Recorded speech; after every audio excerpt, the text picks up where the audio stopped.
It's a blessing to see my darling boy has attained a position I always knew was his due, and for which I pinched myself to educate him. Little Brian is a darling boy, and you live in great splendor. Your lady wife knows she has a treasure she couldn't have had had she taken a duke to marry her. But if one day she should tire of my wild Redmond and his old-fashioned Irish ways, or if she should die, what future would there be for my son and my grandson? You have not a penny of your own and cannot transact any business without the Countess's signature. Upon her death, the entire estate would go to young Lyndon, who bears you little affection. You could be penniless tomorrow, and darling Brian at the mercy of his stepmother. Shall I tell you something?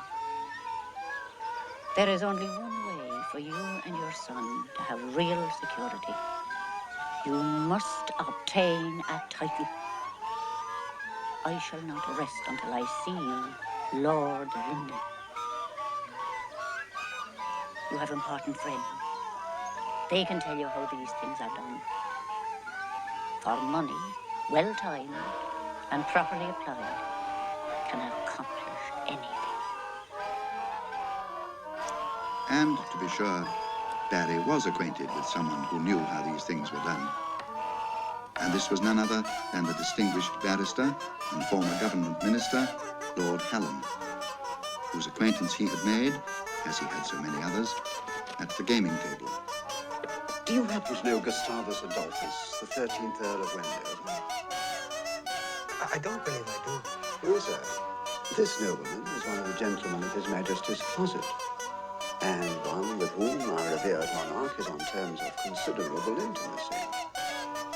In my opinion, you would be wise to fix upon him your chief reliance for the advancement of your claim to the peerage, which you propose to get.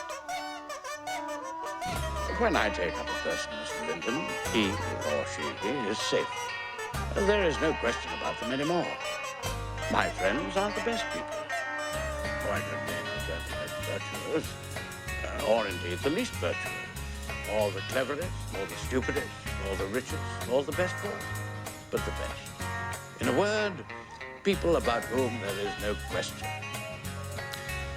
I cannot promise you how long it will take. You can appreciate it is not an easy matter. But any gentleman with an estate and 30,000 a year should have a peerage.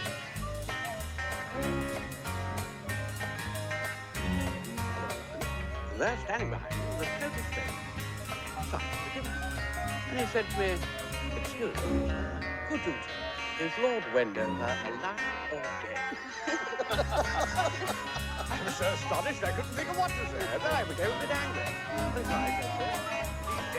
The striving after this peerage was one of Barry's most unlucky dealings at this time. He made great sacrifices to bring it about. He lavished money here and diamonds there. He bought lands 10 times their value and purchased pictures and articles of virtu at ruinous prices. He gave repeated entertainments to those friends to his claim who, being about the royal person, were likely to advance it. And I can tell you, bribes were administered, and in high places too. So near the royal person, His Majesty, that you would be astonished to know what great nobleman condescended to receive his loans. This is by Ludovico Cordi, a disciple of Alessandro Aloi. It's dated 1605 and shows the adoration of the Magi. It's beautiful. Yes. I love the use of the color blue by the artist. Yes, indeed, that is very beautiful. What, may I ask, is the price of this one? Well, this is one of my best pictures. But if you really like it, I'm sure we can come to some arrangement.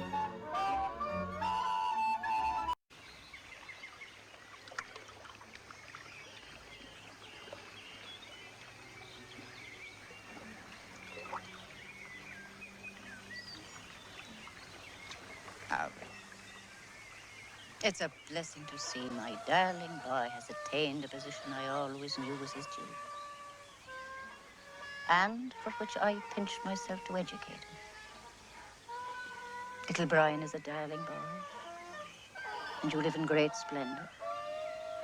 Your lady wife knows she has a treasure she couldn't have had had she taken a duke to marry her. But if one day she should tire of my wild Redmond and his old-fashioned Irish ways,